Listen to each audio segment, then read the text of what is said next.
आज हम रत्नावली नाटिका के रचयिता राजा हर्षवर्धन के विषय में जानकारी प्राप्त करेंगे।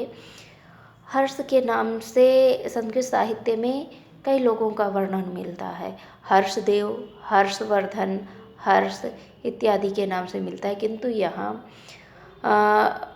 ऐतिहासिक हर्षवर्धन के विषय में बात हो रही है। राजा हर्षवर्धन जो थानेसर के राजा थे और ये 606 से 648 ईस्वी में इनका शासन था। ये स्वयं प्रतिभा संपन्न होने के साथ ही साथ कवियों के बहुत बड़े आश्रयदाता थे और प्रसिद्ध कवि बाणभट्ट भी राजा हर्षवर्धन के आश्रित कवि थे।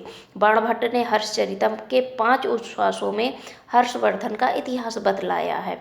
हर्ष के पिता प्रभाकर वर्धन तथा माता यशोमती थी। इनके एक भाई और एक बहन थे। बड़े इनके भाई बड़े थे, उनका नाम राज्यवर्धन और बहन का नाम राज्यश्री था।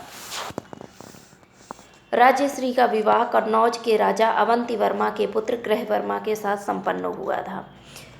उत्तर के देशों में हुड़ों का दमन करने के लिए प्रभाकर वर्धन ने राज्यवर्धन को भेजा और बड़े भाई के साथ हर्षवर्धन भी उनके साथ साथ गए, किंतु हर्षवर्धन हिमालय पर्वत तक जा कर के फिर वहाँ पर उनको अपने पिता की अस्वस्थता का समाचार मिला। वो वहाँ से लौट आए।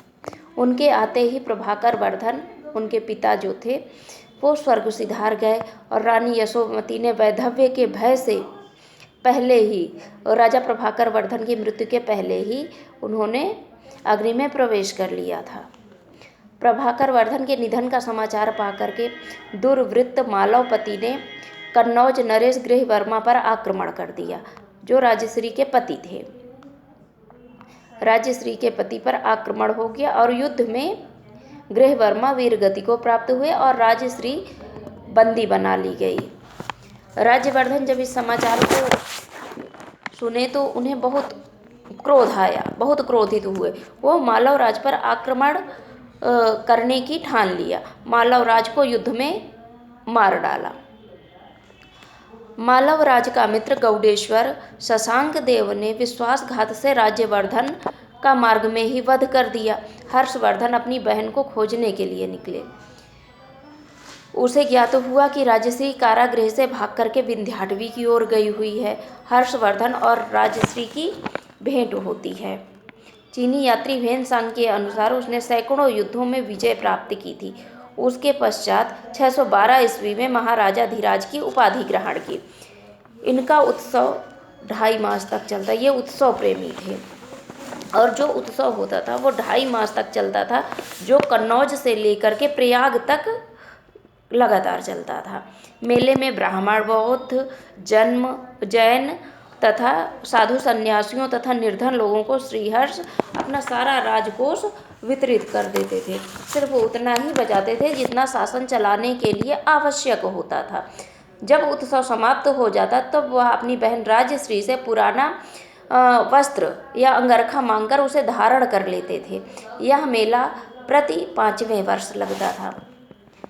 राजा हर्ष के ग्रंथ में प्रियदर्शिका नाटिका, रत्नावली नाटिका और नागानंद नाटक है। प्रियदर्शिका 4 अंकों की नाटिका है। इसका नायक राजा उदयन है और नायिका अरण्यका, जिसका नाम प्रियदर्शिका है। और नागानंद 5 अंकों का नाटक है। इसमें विद्याधरों के राजकुमार जिमूतवाहन के आत्म बलिदान का वर्णन किया गया है। और रत्नावली जो कि आपके कोर्स में है, ये रत्नावली नाटिका 4 अंकों की है। इसका नायक भी राजा उदयन है और नायिका सागरिका, जिसका वास्तविक नाम रत्नावली है। तो इस नाटिका में राजा उदयन और नायिका रत्नावली की प्रेम कहानी का वर्णन किया गया है। यही हम अध्ययन करेंगे।